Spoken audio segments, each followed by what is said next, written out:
Behind every criticism lies a heavy burden that prevents liberation.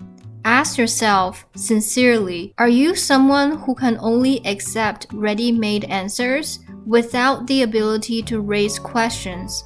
Or are you someone beginning to walk the second path, one who can question the answers you have accepted in life, no matter what situation you're in? The Buddha was once a prince. Before his time, the model of leaving home to seek truth was rare. But in his pursuit of liberation, he raised a question. He did not accept the answers society imposed on him, so he left home. From fleeing his palace to becoming a monk, he eventually transcended the home of the inner self. His renunciation was not just external, it was the inner departure from self. A person who truly wishes to be free from suffering must have the ability to question life. And when your life no longer needs answers and no longer even needs questions, that is when you are enlightened. That is when you have come home. When someone says, I can't let go, what they often mean is, I am unwilling, I cannot bear it. In truth, what is operating beneath that is countless inherited answers, unconsciously at work. These answers are illusions, yet ordinary people cling to them and mistake them for unshakable truth, creating a living hell and endless suffering. These so-called answers are really just habits. However, many fixed ideas you hold as truth or common sense, you will have just as many desires and ideals bound to them. I tell you, of all ideals, the only one that connects to emptiness is the ideal of compassion. All others are forms of desire. For example, I want respect. I want to build a great enterprise. I want to earn wealth. I want to return in glory. I want those who once looked down on me to be shocked. I want everyone to bow before me. I want to enjoy the disgusting pleasure of others begging me. I want those who bullied me to suffer retribution. The heart becomes filled with endless calculations, schemes, and manipulations. Such twisted, unwholesome minds stir up trouble, build their own joy upon others' suffering, and drag others into hell with them. Some gossip media, magazines, or people around us, ask yourselves honestly, do you not also do this at times? Fearful of peace, you expose others' flaws, laughing at their embarrassments, just to feel a little happier. This only shows how much suffering you carry inside, and because you suffer, you create suffering for others, thinking it will lessen your own. But a Bodhisattva is not like this. A Bodhisattva, from his own experience of suffering, sees and feels the suffering of beings. He returns to the world by vow to do all he can to ease others' pain. A Bodhisattva is free. Those who can create suffering for others are deeply suffering ordinary beings. To recover your pure nature, to find your way home, to attain life's ultimate peace, freedom, coolness, and completeness, what you must do is simple. Do not identify with your criticism, dislikes, fears, and avoidance.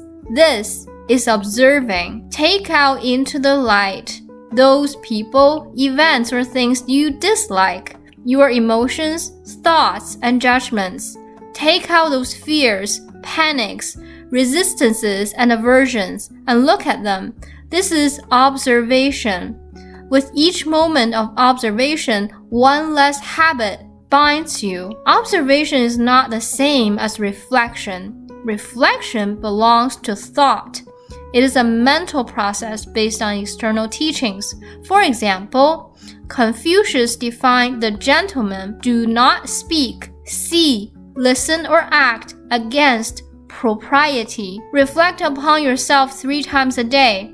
This is reflection. Observation, however, is sitting quietly, looking at the impurities of your own heart, emotions, judgments, likes and dislikes, excitements, depressions, angers. Whatever causes these waves, you must bring it forth and look at it. I am not saying emotions are wrong. Criticizing your own emotions is itself another criticism. I ask you only to observe them. Through comparison, observation arises. For example, just now, I felt such anger because that event didn't go my way, because that person defied my will. That's why I was so angry, so tense, because my ego demanded that it turn out perfectly. Or, my child dared to call me by my name, but I am his father. Only I can call him by his name, not the other way around. Or, someone called me worthless and I lost my temper because my ego refused to accept it. All emotions, thoughts, words, and deeds look to see whether they carry distortion or unwholesome intent. Find the root of your emotional turbulence. This is enough. Repeatedly seeing these patterns is to see ignorance itself. The more often you see them, the more you build a bridge back to the emptiness within. With this, you gradually develop awareness of your present emotions. That awareness comes from having already examined your past thoughts, criticisms, dislikes, excitements, and attachments. If you have not uncovered your past emotions, how could you have awareness in the present? Only through wholehearted vigilance in this process can the ego dissolve. Bring forth and observe your lack of compassion, your twisted or unwholesome thoughts. Even if they have not turned into words or actions yet, bring them out. Gradually, they will disperse like clouds. Your past negative karma will lose its hold over you. Otherwise, fate will always strike true, good karma and bad alike. If you wish to change your destiny but do not work here, all other efforts are like climbing a tree in search of fish, futile and misguided. Expose the narrowness of your heart. That is your habit. As it disperses, your heart grows vast. You need not force expansion. Your heart was already infinite, only bound by inherited answers and self-made concepts. For example, you may say, that wicked man deserves death. Because such people, the world is chaotic. This is the voice of ordinary beings. And yet, once you grasp the method of observation, you may start to criticize others for not observing. Sigh. You don't even know how to observe yourself. But this too is criticism. You must observe the critical self. Only then can you fully connect with existence. A true seeker of liberation no longer identifies with any trace of criticism, distortion, or dislike in their thoughts and emotions. When you see within yourself so much lack of compassion, so much unwholesomeness, that alone is enough to watch.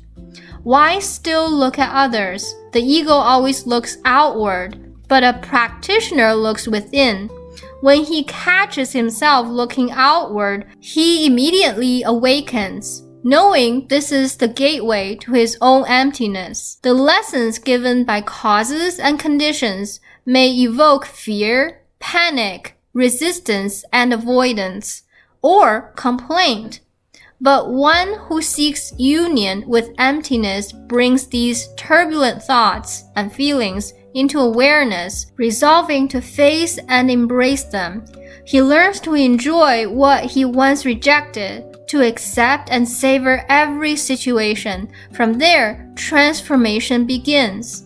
As a traveler of life, wherever causes and conditions take you, you enjoy each moment fully, no longer led by dreams, desires, or expectations, but wholeheartedly tasting life's flavor in each circumstance.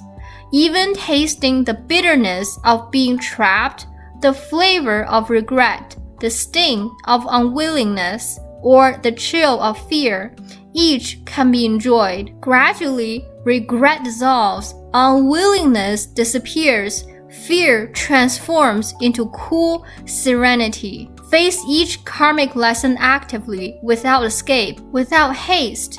If you notice haste arising, do not suppress it with willpower. Instead, observe the greed within it. For haste is simply greed revealed. The greed to obtain quickly what you want, or escape quickly what you do not want.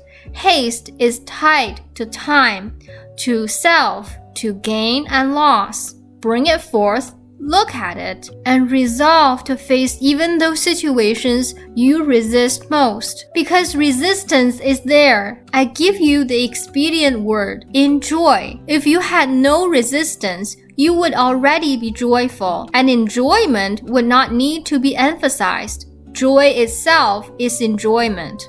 Only in facing suffering do we use enjoyment as a skillful means. In the end, suffering dissolves, leaving only the cool clarity of peace.